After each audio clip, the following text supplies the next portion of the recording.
기에 맞추어서 묵상으로 기도드림으로 주일 오후 예배를 하나님께 드리도록 하겠습니다. 다 같이 묵상으로 기도드리겠습니다.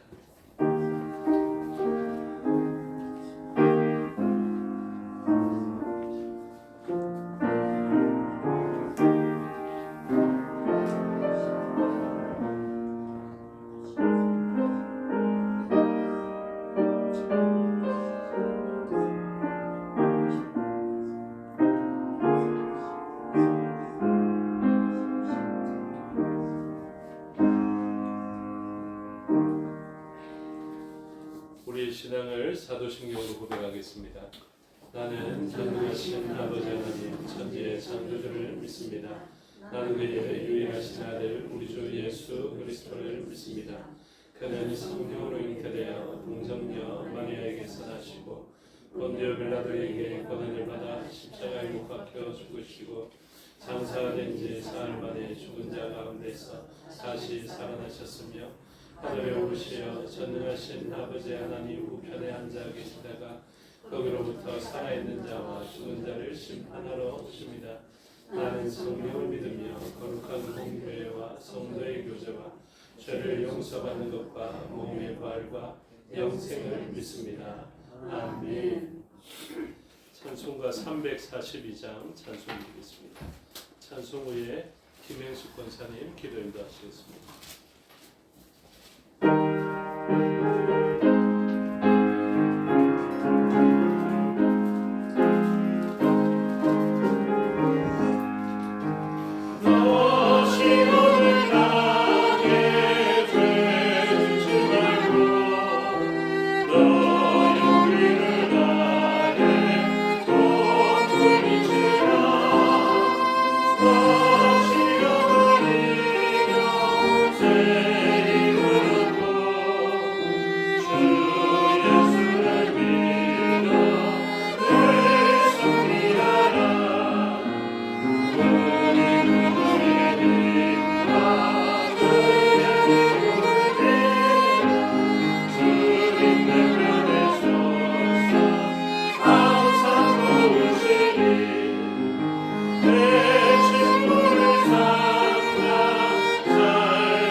이 시간 우리를 대표하여 김행숙 권사님 기도 인도하심으로 다 같이 기도드리겠습니다.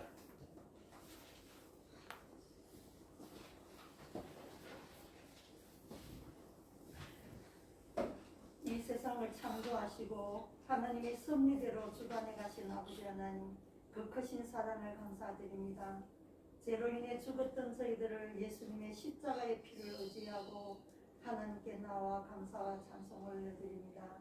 이 시간 예배하는 이 모든 것이 하나님의 은혜입니다. 아멘. 세상에서 가난한 자를 택하사 믿음에 부요하게 하시고 또 자기를 사랑하는 자들에게 약속하신 나라를 상속으로 받게 하셨사오니 성령 하나님 오늘 이 시간 함께 하시사 말씀이 깨달아지게 하시고 아멘. 영접하는 자 곧 그 이름을 믿는 자들에게는 하나님의 자녀가 되는 권세를 주셨습니다. 하늘 백성으로서 세상을 넉넉히 이겨내게 하는 힘을 오늘 또한 말씀으로 나타내 받아지게 하옵소서. 아멘. 그리하여 이 세대를 본받지 말고 오직 마음을 새롭게 함으로 변화를 받아 하나님의 선하시고 기뻐하시고 온전하신 뜻이 무엇인지 분별하는 삶을 살아가기를 원합니다. 아멘. 아버지 하나님의 우리를 향한 놀라운 사랑을 경험하고 그 은혜에 감사합니다. 예수님 안에서 거듭나고 새롭게 태어난 우리의 정체성을 정확히 깨달아지게 하옵소서. 아멘. 주님 주시는 능력으로 이 세상을 넉넉히 다스리는 삶을 살아가기 원합니다. 말씀을 선포하시는 목사님께 성령 하나님 함께하여 주옵소서. 권세 있는 말씀이 되게 하시며 우리가 애통하며 회개하는 역사가 일어나게 하옵소서. 이곳에 함께하지 못한 지체를 위해 기도합니다. 병석에서 계시는 주의 지체들에게 하나님의 유로와 치료의 강성 있게 하시며 타지에서 예배를 드리는 그곳에 하나님 함께하여 주옵소서. 믿음이 부족한 지체에게 주님의 사랑을 기억하고 함께 예배를 드리는 그날이 속히 오게 하옵소서. 이 모든 말씀 다 이루어 주실 줄 믿고 예수님 이름으로 기도드리옵나이다. 아멘.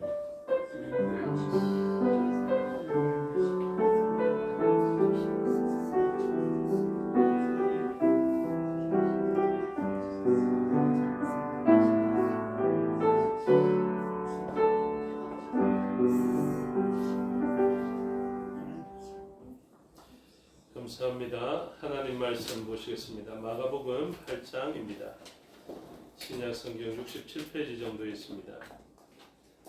마가복음 8장 27절부터 9장 1절까지의 말씀을 보도록 하겠습니다. 예수와 제자들이 빌립보 가이사랴 여러 마을로 나가실새 길에서 제자들에게 물어 이르시되 사람들이 나를 누구라고 하느냐? 제자들이 여자에게 제자라고 들은 엘리야가 들은 선지자 중에 하나라 하나이다. 또 물으시되 너희는 나를 누구라 하느냐? 베드로가 대답하여 이르되 주는 그리스도 신이이다 하며 이에 자기를 아무에게도 말하지 말라 경고하시고 인자가 많은 고난을 받고 장로들과 대제의 사장들과 서기관들에게 버림받아 죽임을 당하고 사흘 만에 살아나야 할 것을 비로소 그들에게 가르치시되 그러면 너희 말씀하시니 베드로가 예수를 붙들고 함께하매 예수께서 돌이키사 제자들을 보시며 베드로를 꾸짖어 이르시되 사탄아 내 뒤로 물러가라. 내가 하나님의 일을 생각하지 아니하고 도리어 사람의 일을 생각하는도다 하시고 우리와 제자들을 불러이시되 누구든지 나를 따라오거든 자기를 부인하고 자기 십자가를 지고 나를 따를 것이니라. 누구든지 자기 목숨을 구원하고자 하면 잃을 것이요 누구든지 나와 복음을 위하여 자기 목숨을 잃으면 구원하리라. 사람이 만일 온 천하를 얻고도 자기 목숨을 잃으면 무엇이 유익하리요? 사람이 무엇을 주고 자기 목숨과 바꾸겠느냐? 누구든지 음란하고 죄 많은 세대에서 나와 내 말을 부끄러워하면 인자도 아버지의 영광으로 거룩한 천사들과 함께 올 때에 그 사람을 부끄러워하리라. 함께 읽겠습니다. 또 그들에게 이르시되 내가 진실로 너희에게 이르노니 여기 서 있는 사람 중에는 죽기 전에 하나님의 나라가 권능으로 임하는 것을 볼 자들도 있느니라 하시니라. 아멘. 기도하겠습니다. 아버지 하나님 은혜와 사랑을 감사합니다. 이 시간 하나님의 말씀을 듣겠습니다. 성령 하나님께서 가르쳐 주시고 마음에 새겨 주시옵소서. 종에게 능력 베푸사 하나님 말씀과 뜻을 온전히 드러내게 하여 주시옵소서. 감사드리며 예수 그리스도 이름으로 기도드리옵나이다. 아멘. 오늘 본문의 제목은 그리스도의 십자가라는 제목이 붙여져 있습니다. 그리스도의 십자가는 하나님 나라의 아주 중요한 일입니다. 그래서 하나님 나라가 이 땅에 임하고 그 하나님 나라에서 일어나는 일들 중에 위대하고 놀라운 역사를 여러분 한번 생각해 보십시오. 어떤 역사가 예수님께서 하신 크고 놀라운 일이고 하나님 나라를 선포하는 일이었겠습니까? 많은 사람들이 나사로를 살린 것, 안 그러면 예루살렘 입성하실 때의 그 환호성, 무리를 걸어오셨던 그 사역, 이렇게 이야기할 수 있겠지만 저는 단연코 예수 그리스도의 십자가가 하나님 나라의 가장 놀라운 사역이라고 말씀합니다. 여러분 십자가의 사역이 가장 크고 놀라운 사역인 줄 믿으십니까? 이 믿음이 있다면 우리는 하나님 나라의 온전한 안목을 가지고 있는 자들일 것입니다. 9장 1절까지 굳이 이 단락을 끊었는데요. 매일 성경에서 끊어준 본문이기도 하지만 9장 1절에 많은 사람들이 이것을 잘 이해하지 못하죠. 9장 1절 보시면 여기 서 있는 사람 중에는 죽기 전에 하나님의 나라가 권능으로 임하는 것을 볼 자들도 있느니라 하시니라. 이 말씀이 이루어졌습니까? 그러니까 잘 답변을 못 하신다고. 하나님의 나라가 이루어졌습니까? 예수님께서 하나님의 나라를 볼 자들도 있다. 여기 있는 이 사람들 중에 하나님의 나라를 볼 자가 있다라고 말씀하셨는데 이 말씀은 아니겠습니까? 이루어졌습니다. 그렇죠? 하나님의 나라가 임하는 것을 우리가 알아야 됩니다. 그런데 우리가 생각하는 하나님의 나라가 있다고요. 저와 여러분이 생각할 때 하나님의 나라가 임하면 이 정도는 돼야지 하는 그런 기대가 있거든요. 그래서 우리는 하나님의 나라가 임했다라고 이렇게 선언하기를 어려워합니다. 하나님의 나라는 어떤 구도 속에 있다고 했습니까? 이미 그러나 아직이라는 그 구도 속에 있다고 그랬죠. 그래서 이미 하나님의 나라가 임했습니다. 하나님의 나라가 임한 줄 믿으시기 바랍니다. 하나님의 나라는 이 땅에 임하였습니다. 그래서 예수님께서 이 하나님의 나라의 새로운 왕으로서 오셨거든요. 그래서 하나님의 나라를 모르면 왕이신 예수님을 알지 못합니다. 왕으로 오셔서 왕의 일을 하시며 하나님의 나라를 건설하셨고 건설해 나가고 확장시켜 가고 있는데 우리들만 모릅니다. 오늘 주일학교 때 배웠거든요. 하나님의 나라는 무엇과 같다고 배웠냐면 겨자씨와 같다라고 배웠습니다. 그리고 하나님의 나라는 가루 속에 반죽 속에 넣어진 누룩과 같다 이렇게 표현했습니다. 그래서 하나님의 나라는 지금 어떤 단계일 수 있습니다. 어떤 단계? 겨자씨가 분명히 하나님의 나라거든요. 그 하나님의 나라가 땅에 심겨 있는 씨일 수도 있습니다. 그런데 예전에 예수님께서는 교회를 세우시면서 온 복음이 이 땅 위에 편만하기를 바라보시면서 무엇 하셨느냐면 제자들을 심으셨습니다. 그렇죠? 몇 명 심었는지 아십니까? 주일학교 보다 나을 수 있습니다. 주일학교 아이들도 알았거든요. 그래서 12이라는 그 수를 딱 심었는데 이게 나중에 요한계시록에 가면 어떻게 됩니까? 14만 4천이 되는 거죠. 그래서 그 수가 제한됐다라는 표현이 아니라 이 수의 확장을 이야기합니다. 그렇죠? 그래서 12를 12를 곱하고 거기다가 또 엄청난 수를 곱해서 이만큼 확장되었다. 이것을 이야기하는 것입니다. 그래서 하나님의 나라는 어떠냐면 우리의 눈에 보이지 않을 정도로 적은 것으로 심겨졌을지라도 그것이 하나님의 씨라면 확장되어지게 되고 그 확장은 우리의 상상을 초월하는 것이다. 그래서 겨자씨를 보고 누가 이렇게 될지 몰랐을 터이지만 겨자씨는 결국 하나님의 뜻에 의해서 나무만큼 자라고 공중의 새가 깃들일 만큼 될 것이다 라는 것을 이야기합니다. 아주 죄송한 표현이기도 하지만 이해를 돕기 위해서 말씀드리겠습니다. 우리가 최초로 있을 때 말입니다.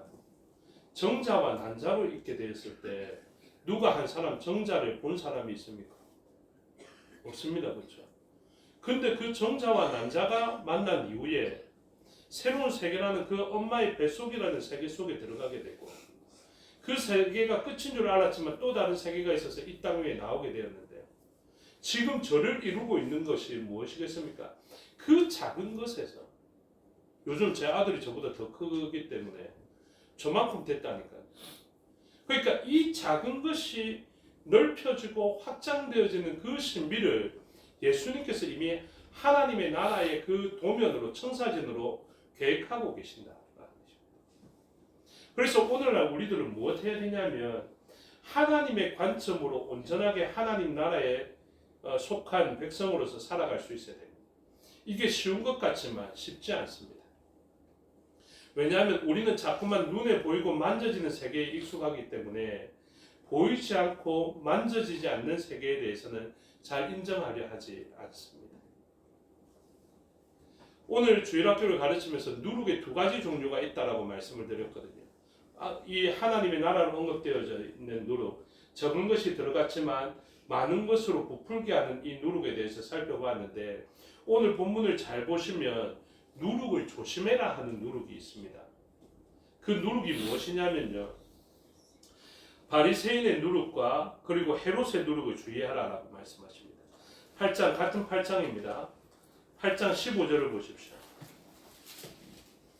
15절, 예수께서 경과에 이르시되 삼가 바리새인들의 누룩과 헤롯의 누룩을 주의하라 하셨죠. 그리고 마태복음 동일 평행본문에는 누가 또 등장하냐면 바리새인들의 누룩과 사두개인들의 누룩을 주의하라 이야기합니다. 누룩은 대표적으로 외식을 이야기하기도 하지만 누룩은 교훈을 이야기하기도 합니다. 그런데 이렇게 마가복음만 이야기하자고요. 마가복음에서 바리새인들의 누룩과 헤롯의 누룩을 주의하라 하였을 때 제자들이 어떻게 이야기합니까? 예, 바리새인의 누룩 주의하고 헤롯의 누룩을 주의하겠습니다. 이렇게 합니까? 아닙니다. 제자들이 어떻게 했는지 보십시오. 15절에 그렇게 이야기했는데 16절에 제자들이 서로 수군거리기를 이는 우리에게 떡이 없음이로다 이렇게 이야기합니다. 예수님께서 그 일을 보시고 이렇게 책망하십니다. 17절에 예수께서 아시고 이르시되 너희가 어찌 떡이 없음으로 수군거리느냐, 아직도 알지 못하며 깨닫지 못하느냐, 너희 마음이 둔하냐, 눈이 있어도 보지 못하고 귀가 있어도 듣지 못하느냐, 또 기억하지 못하느냐 하면서 떡 5개 이야기하고요, 또 떡 7개 이야기합니다.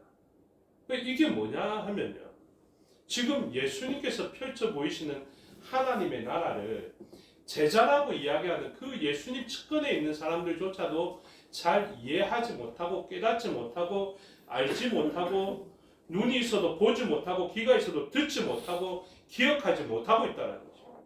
그 말은 무엇입니까? 오늘날 저희들이 그리스도인으로서 여기 있지만 하나님의 말씀이 선언되어질 때 아직도 깨닫지 못하고 듣지 못하고 보지 못하고 이해하지 못하고 알지도 못하는 일이 있을 수 있다라는 것을 이야기합니다. 근데 이 일은 언제 일어나는 줄 아십니까? 바리새인들의 누룩을 주의하지 않고 헤롯의 누룩을 주의하지 않고 사두개인들의 누룩을 주의하지 않으면 이렇게 된다라는 그 표현입니다. 무슨 말씀인지 아시겠죠? 아시면 대단한데 이게 잘 모르지 않습니까? 그렇죠? 그러면 이게 무슨 말이냐면 지금 우리들도 마음이 둔한 상태에 있을 수 있다라는 것을 이야기하죠. 그러면서 예수님께서 깨달을 수 있도록 주의하라라는 것이 무엇이냐면 바리새인들의 누룩, 교훈과 외식적인 안목, 그리고 사두개인들의 외식적인 안목, 교훈, 그리고 헤롯의 외식적인 안목과 교훈을 주의하라라는 그 표현입니다. 새벽에 오신 분들은 알고 있을 것인데요, 이게 무슨 표현이냐면 관점, 가치관, 세계관 이런 표현입니다. 여러분, 누룩을 이야기합니다. 누룩 이야기 들으면 무슨 생각납니까? 빵, 떡, 누가 술이라 하셨습니까? 술 생각도 나시죠? 네. 그렇게 할 수 있습니다. 그렇죠? 왜냐하면 술 만들 때 효모, 효소 그렇게 사용하지 않습니까? 그와 같이 우리들의 생각에는 이 짧은 공동체 안에, 작은 공동체 안에 있으면서도 누구는 술 생각하시고 누구는 떡 생각하시고 누구는 빵 생각하지 않습니까? 지금 그 말을 하는 거죠. 여러분, 예수 그리스도께서 지금 표적을 구할 때 표적을 나타내 보이지 않겠다고 나중에 요나의 표적밖에 없다고 평행본문에서 이야기하는데요.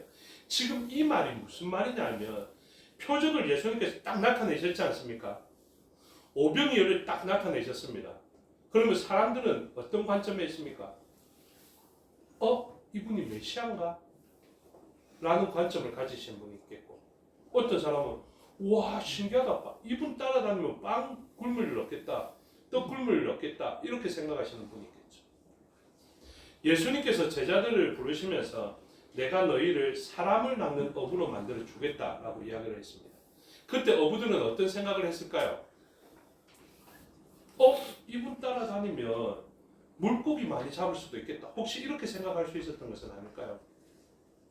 여러분, 우리가 사람들을 만나서 전도할 때 예수님 믿으면 참 좋습니다, 예수님 믿으면 복 받습니다 이렇게 복을 이야기했습니다.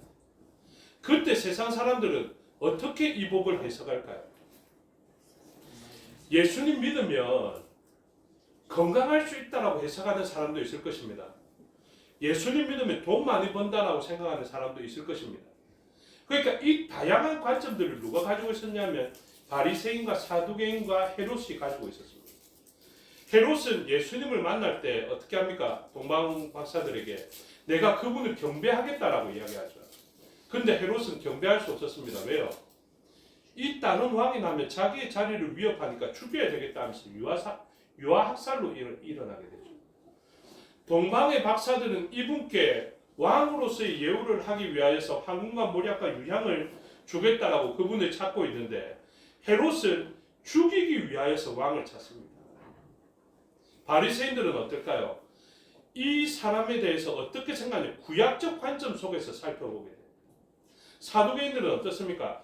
자기 똑같은 구약의 하나님을 알고 믿으면서도 부활에 대해서는 부정하였습니다. 그렇죠? 자기 각자의 관점이 다르다라는 것을 이야기합니다. 그래서 오늘 질문이 무엇이냐면요. 너희들은 나를 누구라 하느냐라고 이야기했을 때 제자들이 이르되 세례 요한이라 하기도 하고 더러는 엘리야라 하기도 하고 더러는 선지자 중에 하나다 이렇게 이야기합니다. 무슨 말입니까? 각자가 다르다라는 것입니다. 누구는 빵이라 하고 누구는 떡이라 하고 누구는 술이라 하는 이 차이를 어떻게 그렇게 구분할 수 있게 다 이야기했는지 모르겠지만 이런 식으로 관점을 가지고 있다. 그리고 이 관점은 이제 예수님에 의해서 어떻게 된다고요? 새로워져야 된다. 그래서 구약의 이 본문 앞에 그게 있습니다. 구약에서는 누가 부정해집니까? 손을 씻지 않고 먹는 사람은 부정해진 사람입니다. 예수님에 의해서 새롭게 부정한 사람을 정내립니다. 예전에는 이방인들 손을 씻지 않고 음식을 먹는 그 사람들이 부정해졌거든요. 아까 12바구니 할 때 그 코피노스가 뭐냐면요. 이 다른 동네에 가서 음식을 먹게 되면 요즘 할랄푸드 이런 게 있는 것처럼 자기들이 먹고 부정해지니까 자기들만의 정결한 음식으로 담겨지는 그 바구니를 코피노스라고 합니다. 그러니까 자기들이 정결하기 위해서 쓴 방법이 그것인데 예수님에 의해서 완전히 새로운 관점을 이야기합니다. 뭐라고 하십니까? 입으로 들어가는 것은 사람을 부정하게 할 수 없다. 그러니까 저와 여러분은 기억해야 됩니다. 입으로 들어가는 것은 부정해집니까? 안 해집니까? 좀 우습죠 우리는. 아 뭐 이 정도쯤이야 싶지. 순대 먹었다고 그거 안 되나? 아니다. 이런 순대 먹고 이제 그렇게 하잖아요. 돼지고기 먹고. 그 정도로 지금 우리가 깨달은 것입니다. 그런데 지금 할랄푸드 먹는 사람들은 어떻습니까?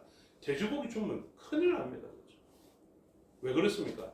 하나님 나라의 관점 속에 들어가지 못하고 바리새인적 누룩과 교훈 속에 그것을 해석했기 때문에 그렇습니다. 그러니까 이 중요한 전환이 일어나야 된다. 그래서 이 구약적 관점을 그대로 가지고 있었던 바리새인들이기 때문에 이 새로운 관점 어떻게 하면 부정해집니까? 마음이 부정하면 부정해집니다. 그래서 먹는 음식으로는 부정해지지 않지만 생각하는 것 보이지 않고 만져지지 않지만 물로서 씻어지지 않는 것이거든요. 여러분 물로서 아무리 정하게 하려 해도 위만 씻고 우리가 위 세척을 해도 그렇게만 세척됩니다. 마음이 세척될 수 있는 방법은 없어요. 그런데 하나님의 나라 하나님의 백성은 어디까지 정결해집니까? 마음까지 정결할 수 있도록 무엇을 통해서? 회개라는 것을 통해서. 그래서 이 정결의 새로운 방법을 이야기해 주고요. 회개한 사람은 이방인이라 할지라도 새로운 정결함을 잊고 살아가게 됩니다. 그래서 하나님 나라의 새로운 가치관, 세계관, 관점이 선언되어지게 되는 것이거든요. 그래서 이전에 가치관을 가지고 있으면 안 됩니다. 그래서 이전의 가치관을 가지고 여전히 돼지고기 먹는 사람 보고 정죄하고 그렇게 해서는 안 돼요. 물론 우리가 영양학적으로 너무 지방이 많아서 물론 요즘은 좋은 지방이라고도 이야기하지만 너무 지방이 많아서 이거는 좀 건강상 안 좋다 이런 해석은 할 수 있겠지만 돼지고기 먹어서 당신은 부정한 사람 이렇게 할 수 없다고요. 그게 우리의 새로운 관점입니다. 그렇죠? 그런데 오늘 보십시오. 이렇게 세례 요한과 엘리야가 선지자 중에 하나라고 이야기했을 때 사도 베드로가 뭐라고 이야기합니까? 주는 그리스도시다. 마태복음 평행본문 16장 16절 다 알고 있죠. 주는 그리스도시요 살아계신 하나님. 그걸 공부하니까 이렇게 된다. 그러니까 그리스도시고 살아계신 하나님의 아들 우리가 여기서만 딱 멈춰야 되는 게 아니라 예수님께서 이 베드로의 고백을 뭐라고 칭찬하십니까? 네가 고백한 게 아니다. 하늘에 계신 아버지께서 너에게 주신 고백이다. 그러니까 이것은 완전히 새로운 가치관이다. 예수님에 대해서 메시아라, 마샤흐, 기름 부음 받은 구원자라고 인정하게 되는 것은 오직 너만이 가질 수 있는 관점이고, 그 너는 무엇입니까? 하나님께 택함을 받은 선택받은 새로운 백성이라는 것이죠. 제가 너무 중요한 것을 이야기하고 있지만 어렵기는 합니다. 그래도 한번 잘 들어보십시오. 그래서 이 사도 베드로에게 어떤 칭찬을 했는지 제가 읽어드릴게요. 마태복음 16장 16절로 가면요. 시몬 베드로가 대답하여 이르되 주는 그리스도시요 살아계신 하나님의 아들이시니이다. 17절에서 예수님께서 말씀하십니다. 바요나 시몬아 내가 복이 있도다. 이를 내게 알게 하니는 혈육이 아니요 하늘에 계신 내 아버지시니라. 또 내가 내게 이러면서 한 가지를 더 이야기합니다. 너는 베드로라. 시몬 바요나 시몬이라 불러놓고 갑자기 페트로스 베드로라 이야기합니다. 뭐라고 합니까? 내가 이 반석 위에 내 교회를 세우리니 음부의 권세가 이기지 못하리라. 내가 천국 열쇠를 내게 주리니 네가 땅에서 무엇이든지 매면 하늘에서도 매일 것이요 네가 땅에서 무엇이든지 풀면 하늘에서도 풀리리라 하시고. 아멘. 여러분 교회의 능력을 믿으십니까? 교회가 이런 능력을 가지고 있다는 것을 알고 계십니까? 저는 섬긴 교회가 이런 능력을 가지고 있다고 확신하고 있습니다. 그런데 제가 아는 교회는 어떤 교회입니까? 무형적 교회입니다. 눈에 보이는 교회는 여기 모여 있더라도 아닌 교회도 있습니다. 알곡과 가라지 중에 가라지도 얼마든지 유형적 교회 안에 머물 수 있습니다. 그런데 무형적 교회라는 반석 위에 세워지는 이 교회는요, 정확하게 이야기합니다. 음부의 권세가 이 교회를 이기지 못합니다. 그리고 천국 열쇠가 교회에 있습니다. 여러분 여기서 풀면 풀리고요, 여기서 묶으면 묶입니다. 교회 나올 때 어떤 마음으로 오는 게 좋다고 했습니까? 제가 무형적 교회이지만 유형적 교회도 옛날 그 성전의 개념으로 가지고 오는 것이 유익할 때가 훨씬 더 많다 그랬죠. 신학적으로 분별하면 우리가 무형적 교회로 이야기하고 무형적 교회로 세워지지만 여러분 교회 나올 때 우리의 신명이 그렇게 해야 됩니다. 어떻게? 이 온전한 지식을 가지고 교회를 평가해야 됩니다. 교회는 아무리 작아 보여도요, 교회를 딱 바라보면 교회의 머리는 예수 그리스도이시다. 인정해야 됩니다. 여러분 교회의 머리는 목사가 아닙니다. 목사면 참 좋았겠다 싶은 생각도 저도 하고 있지만 아닙니다. 결단코 아닙니다. 교회는 언제 건강해지는 줄 아십니까? 교회의 머리가 예수 그리스도가 되실 때 교회는 건강해집니다. 그리고 이 교회는요, 아무리 작고 미약해 보이더라도 능력이 있습니다. 음부의 권세가 이기지 못합니다. 세상에서 지금 유럽의 교회 보면 뭐 팔리기도 하고 또 다른 장소로 전환되어지고 이렇게 되지만 그것은 어떤 교회라고요? 유형적 교회. 무형적 교회는 결단코 음부의 권세가 이기지 못합니다. 우리의 눈에 보이지 않더라도 남겨놓으신 7,000인이 있는 그런 교회가, 저는 이 교회를 향한 영광을 알고 있습니다. 이 교회에 대한 애정을 가지고 있습니다. 이 교회를 바라보면서 저는 목회하고 있습니다. 제가 진짜 바라보는 교회는요, 여러분들 만져주고 보여지는 것이 아닙니다. 우리가 갖추고 있는 무형적 교회를 지금 하나님의 나라의 말씀의 선포를 통해서 이뤄가고 있다. 저는 그 영광 속에 살아가고 있습니다. 저는 바리새인의 교훈에 흔들리지 않겠습니다. 헤롯의 교훈에 흔들리지 않겠습니다. 세상이 평가하는 그 기준으로 교회를 평가하지 않습니다. 교회 몇 평이고 교회 땅값이 얼마고 이런 것으로 교회 평가하지 않습니다. 단 한 사람이라도 하나님 앞에 온전한 교회로 서게 되면 그것이 진정한 교회인 것을 바라보게 됩니다. 그래서 저는 다른 바리새인의 교훈을 가지지 않습니다. 여러분 바리새인적 교훈을 가지면 얼마나 목회하기 쉬운 줄 아십니까? 교황적 교훈을 가지면 얼마나 목회하기 쉬운 줄 아십니까? 제가 여러분들에게 딱 선언할게요. 앞으로 여러분들 고해 성사하듯이 여러분들 잘못하고 있으면 제가 가림막처럼 실루엣만 차지하고 있을 테니까 저에게 와서 여러분들의 잘못을 다 고백하십시오. 고해성사하십시오. 그때부터 어떤 일이 생기겠습니까? 천주교에서 사제 보듯이 그렇게 보는 것이죠. 그 사람의 흠을 들추어낼 수 없습니다. 왜냐하면 자기가 이 사제가 훨씬 더 많은 것을 알고 있습니다. 내가 당신 언제 어느 날 몇 시에 누가 어떤 관계를 가졌는지 전에 한번 뉴스에 나왔죠. 사제가 무엇까지 고백하라 했습니까? 당신이 음행한 일까지 다 이야기합니다.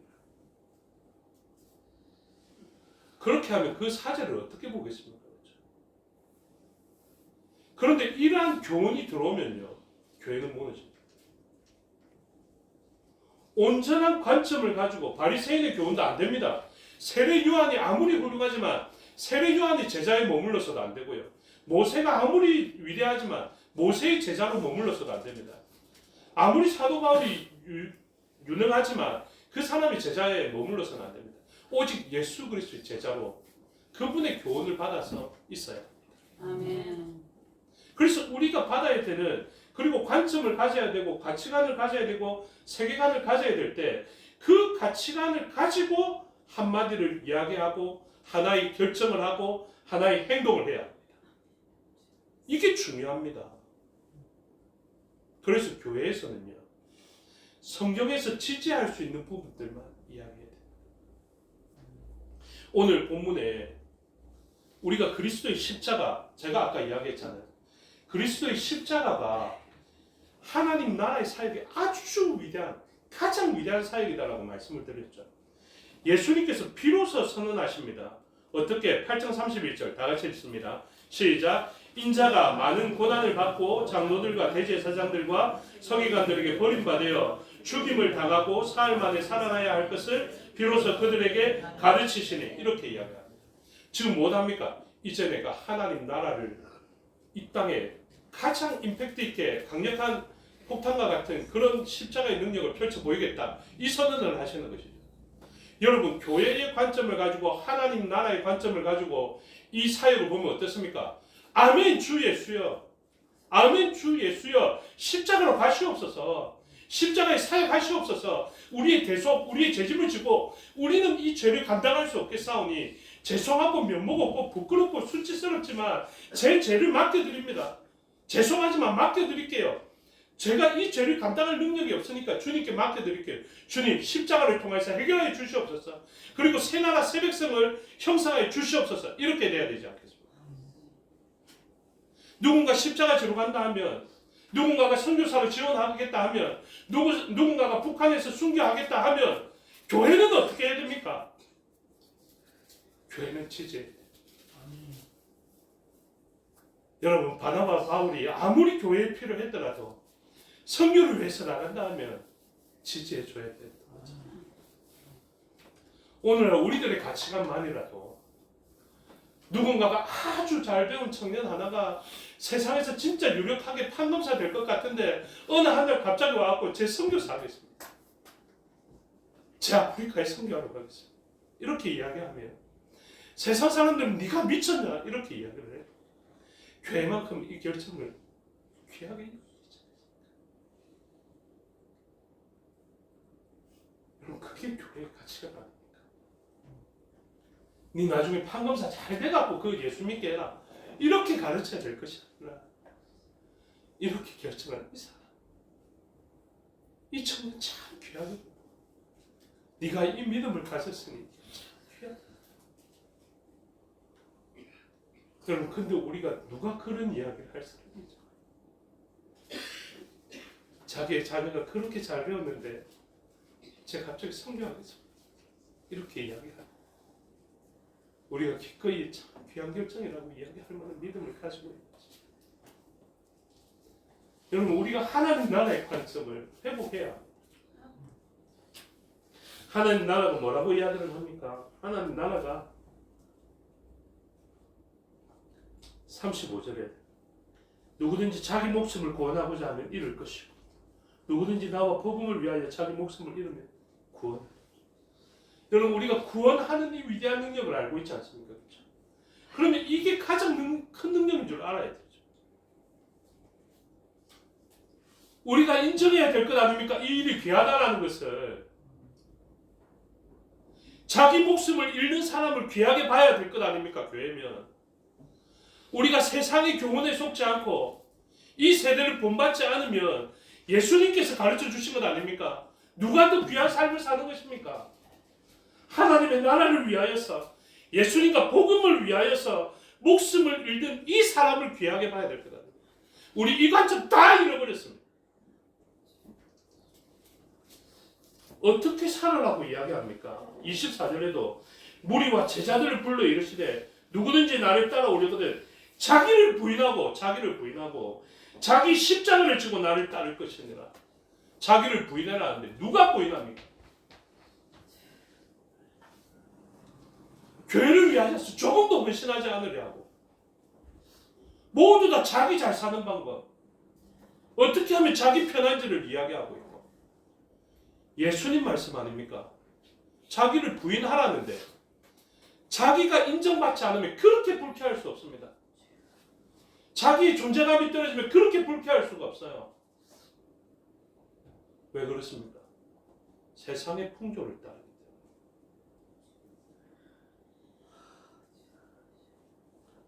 예수님은 분명하게 선언하고 있습니다.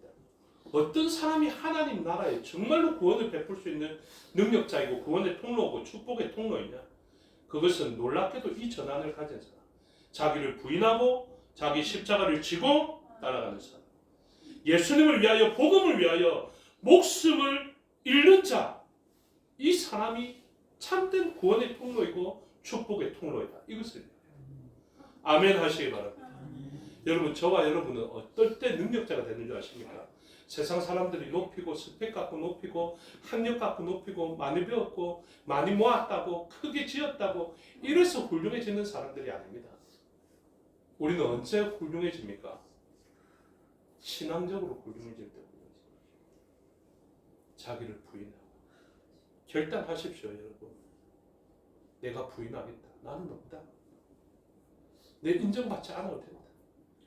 내가 예수님에 의해서 개라고 이야기되어져도 된다. 그러나 이 빵은 먹어야 되겠다. 이 부스러기라도 나는 먹어야 된다.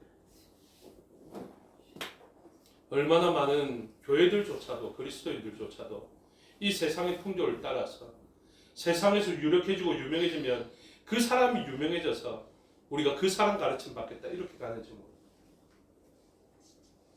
진짜 위대한 가르침이 뭔지 아십니까? 주님을 위해, 복음을 위해 목숨을 잃어야 한다. 자기를 부인해야 된다. 제가 왜 괜히 돈 주고 대우 못 받는 곳이 병원이고 교회다라고 이야기하는지 아십니까? 대우받을 생각 안 해야 되기 때문에 그렇습니다. 인정받을 생각 안 해야 되기 때문에 그렇습니다. 오직 어떤 능력에? 치유하는 능력에 쫓아가죠. 오늘도 섬기고 헌신하면서 나는 죽는다 생각하고 그 일, 이게 내 십자가다 생각하고 그 일을 걸어가야 합니다. 주님께서 그렇게 이야기하십니다. 나와 내 말을 부끄러워하면, 여러분 교회가 부끄럽습니까? 복음이 부끄럽습니까? 많이 배운 사람 앞에, 많이 본 사람 앞에 전도하기 부끄럽습니까? 나도 그를 부끄러워하겠다. 성경 말씀 그대로 38절, 누구든지 이 음란하고 죄 많은 세대에서 나와 내 말을 부끄러워하면 인자도 아버지의 영광으로 거룩한 천사들과 함께 올 때에 그 사람을 부끄러워하리라. 여러분, 우리가 예수님의 자랑스러운 존재를 바뀌어야 돼요. 그런 관점에서 이 부분만 딱 살펴보고 말씀을 드리겠습니다.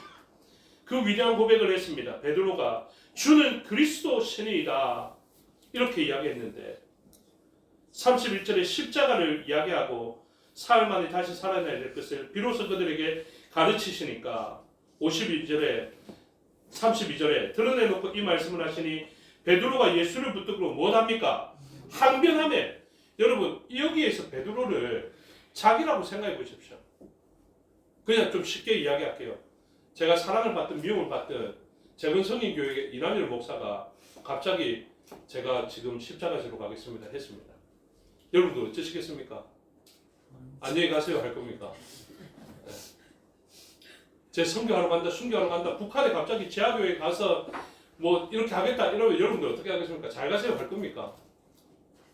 그때 제가 어떻게 표현하겠습니까? 잘 가라 하시면 마음은 섭섭하겠지만 참 감사합니다. 하나님 진짜 제가 하나님 말씀 제대로 증거하는 것 같습니다.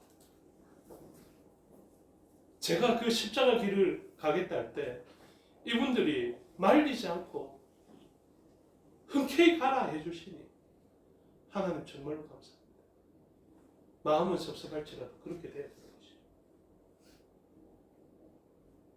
베드로의 이때 저는 베드로가 진짜 칭찬받을 줄 알았습니다. 베드로가 지금 무엇 하고 있습니까? 예수님 그렇게 하시면 안 됩니다. 십자가 지로 못 가십니다. 제가 제자인데 다른 사람 다 떠나더라도 저는 남고 예수님 가는 그 길을 막겠습니다. 이렇게 이야기하는 것. 얼마나 인간적으로 감정적으로 세상의 가치관과 세상의 사제지간을 생각하면 이게 맞습니까? 그렇죠? 그런데 예수님은 결단코 그렇게 해서는 안 된다. 어떤 표현까지 쓰면서 걔는 아무것도 아닙니다. 그렇죠? 사탄아 이럴 뻔입니다. 그러니까 얼마나 충격적으로 이 이야기를 들어야 됩니까?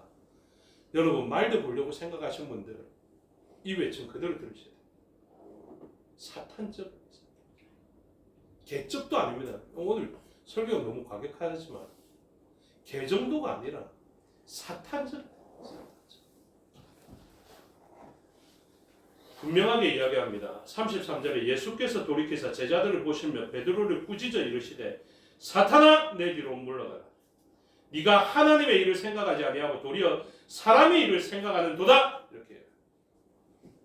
여러분 언제 사탄 됩니까? 하나님의 일을 생각하지 않고 사람의 일을 생각하면 사탄적.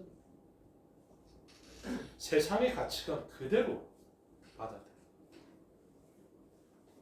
우리가 교회를 생각할 때 어떻게 생각해야 되는지를 모르고 기업처럼 생각한다.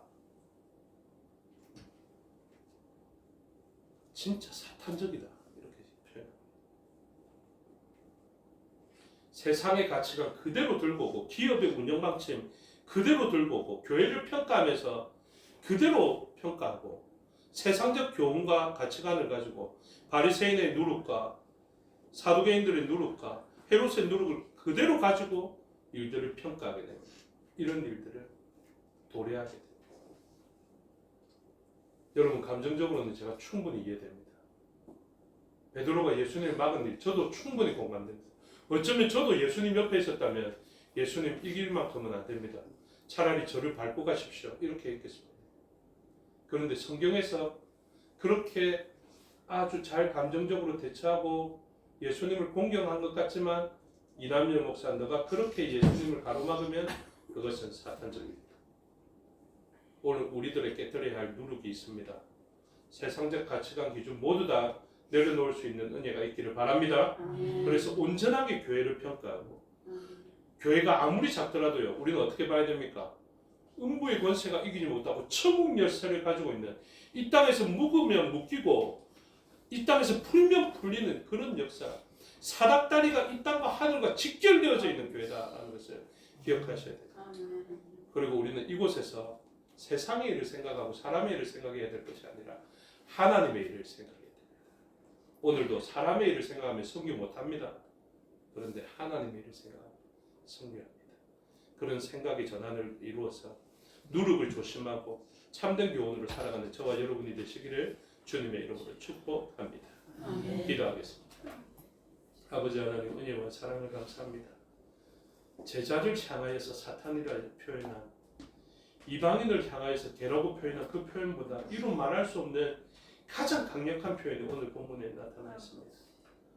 아버지 이렇게 강력하게 교훈하셨음에도 불구하고 우리는 느슨하게 바리새인의 교훈, 세상의 교훈을 가질 때가 많습니다. 깨닫게 하여 주시옵소서. 성경 하나님 각성하게 하여 주시옵소서. 세상의 기준으로 교회를 평가하지 않게 해주시고 교회까지 와서 세상의 일을 생각하지 않게 해주시고 사람의 일을 생각하지 않도록 붙들어 주셔서 오직 하나님 나라의 일을 위하여 선신하는 저희가 되게 하여 주시옵소서. 감사드리며 예수 그리스도 이름으로 기도드리옵나이다. 아멘. 341장으로 찬양하겠습니다.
하늘에 계신 우리 아버지의 영을 거룩하게 하시며 아버지의 나라가 오게 하시며 아버지의 뜻이 하늘에서와 같이 땅에서도 이루어지게 하소서.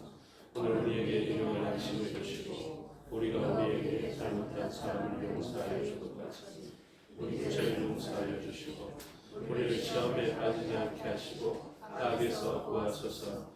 나라와 권능과 영광이 영원히 아버지의 것입니다. 아멘.